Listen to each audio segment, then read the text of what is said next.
veoma je aktivna. Vidim da tehnika i tehnologija, tehničko vaspitanje ima prilično rezultate i sa republičkih takmičenja. Pored toga što pohađa ovu školu, pohađa i muzičku i tamo verovatno ima veliki uspeh.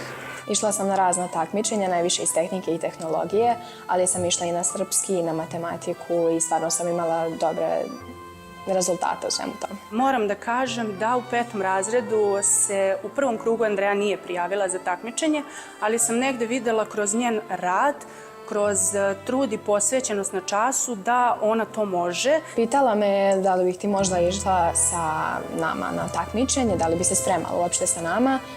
I ja sam rekla što da ne, mislim da probam i samo tako sam krenula.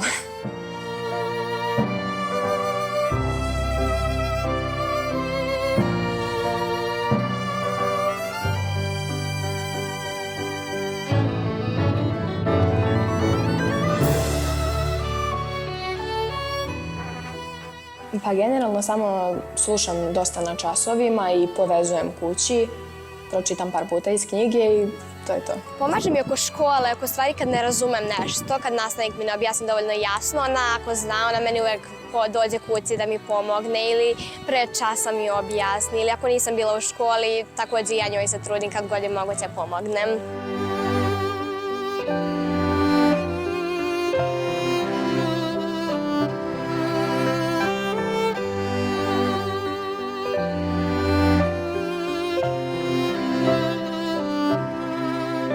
Muzičku školu sam upisala u 1. razredu osnovne škole. To mi je nekako bila želja od kad sam bila mala i upisala sam pripremni razred i onda sam krenula u 2. razredu, u stvari u 1. razred. Svake školske godine ona postiže odličan uspeh i značajne rezultate na školskim i međunarodnim takmičenjima. U školi sa mnom radi moja nastavnica koja mi pomaže u stvari da postignem sve te ciljeve koje sam postigla. Pomaže mi šta god da mi zafali ili zatreba. Kući isto vežbam sama. Veoma je svestrana. Nastupala je na promocijama, koncertima škole, kao samostalni izvođač sa horom i u kamernom sastavu. Tako da ja kao njen razredni starešina i predmetni nastavnik klavira sam veoma ponosna na njene rezultate.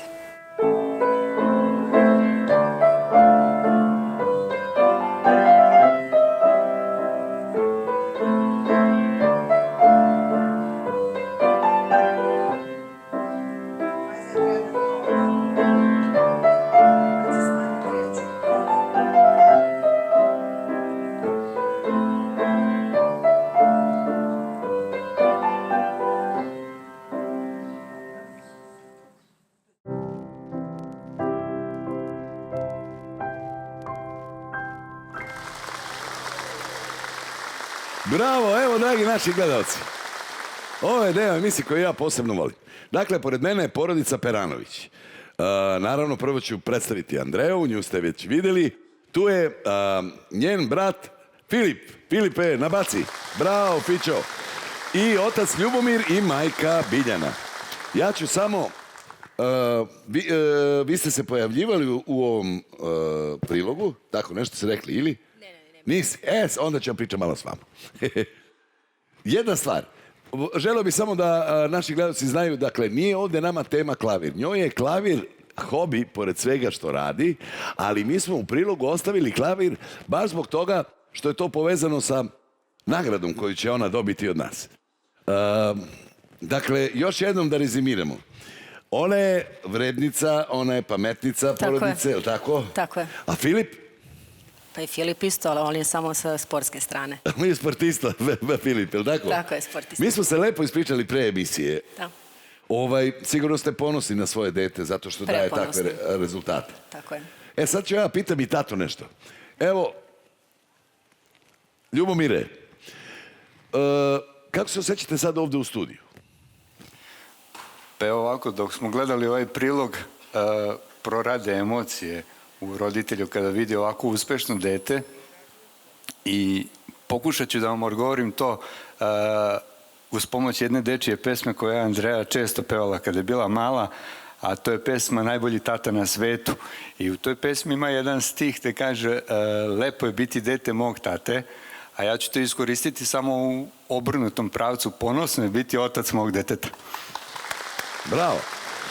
Evo ja ću da kažem, i mi smo pričali, nama, dragi Bog, rasporedi te talente. Nekom da jedan, drugom da druge. Nekom malo ga i uskrati, ali realno to je tako. Nego s druge strane, mnogo je bitno to okruženje da se podstaknu ti talenti i sa te strane zaista treba da budete ponosni. Ali ono na što smo mi ponosni upravo je to što želimo da napravimo nove zvezde. Ne zvezde Granda, ne zvezde nikad nije kasno, nego zvezde znanja, jer je znanje svetlost, dragi naši prijatelji. Neznanje je tama, zapamtite. Neznanje dovodi do brojnih problema, jer ako ne znate, ako niste dobro upućeni, u životu donosite pogrešne odluke imaju pogrešne posledice i onda na kraju vi niste zadovoljni u svom životu. Sve je suštinski uzrok jedno ogromno neznanje, a mi svi zajedno možemo da doprinesemo i da shvatimo vrednost znanja. Sad još nešto da pitam Andreju. Dušo, ti dalje, rekla si tehničke nauke, matematika, to su takmičenja koje u stvari, čime si ti zaokupljena. A klavir je tvoja ljubav. Možemo reći tvoj hobi. Tako je. I mi smo pre emisije upravo smo zato pustili klaver i mi na neki način, želimo da nagradimo te dobre đake, izuzetne da kažemo. I kada smo razgovarali šta će biti tema, kako mi to neki naši, ajde, slobodno mogu nazvati štićenici, pa obično kupimo neke laptopove, neke interaktivne table, pa onda neke programe i tako dalje, jer tu smo da ispunimo vašu želju. Kao ono roditelj, kad je dete izuzetan đak, pa mu se nešto kupi na kraju godine. I onda si ti izjavila šta? Da bih voljela klavir.